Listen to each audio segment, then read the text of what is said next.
Within sleep breathing and obstructive apnea, there are key definitions and acronyms that you need to know. So let's start with the first one. Sleep. Well, let's define it. We all do it, varying quantities and qualities perhaps, but it can be defined as temporary, cyclic, and a physiological loss of consciousness.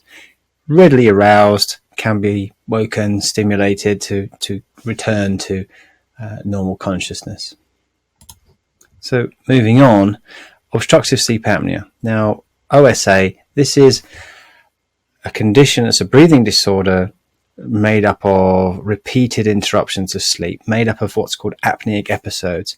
Apneic episodes are a complete cessation of breathing, typically 10 seconds, it can be as much as 2 minutes at a time, and they occur many times during the night, as it says, repetitive interruptions of breathing during sleep. This patient cannot sleep and breathe at the same time. They do one or the other.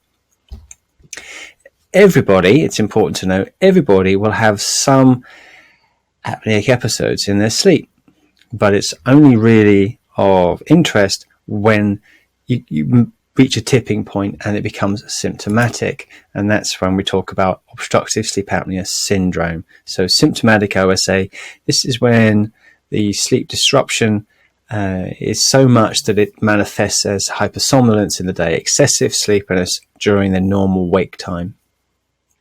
OSA causes irresistible sleepiness in unsuitable circumstances. So stereotypically, let's think of a lorry driver. He has poor sleep, obstructive sleep apnea syndrome, and he cannot stay awake. He will have perhaps micro sleeps, but it is not something you can control with caffeine, opening the window, turn the radio up, the typical things. It's irresistible.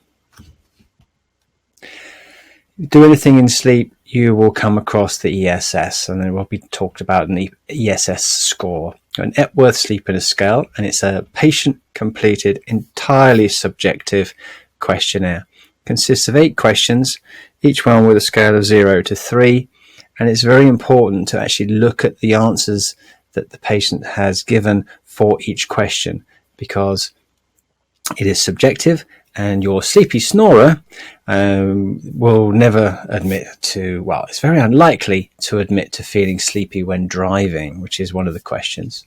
So intelligent interpretation is required.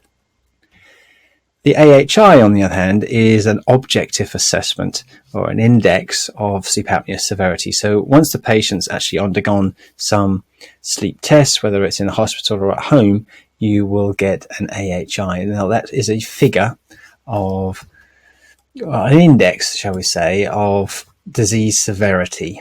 Now, it's made up of the apneas and the hypopneas. Hypopneas you can think of as underbreathing or shallow breathing. And the apneas, to define an apnea, it consists of 10 seconds cessation of breathing with a 4% dip or a decrease in blood oxygenation level to qualify as an apneic episode. Now, when we talk about AHI, we're talking about the number of these apneic, hypopneic incidents per hour, not just per night. So it's important then to understand that a mild OSA patient with an AHI of 5 to 15, they have 5 to 15 incidents per hour for mild, 15 to 30 incidents per hour for moderate OSA, and 30 and above for severe obstructive sleep apnea.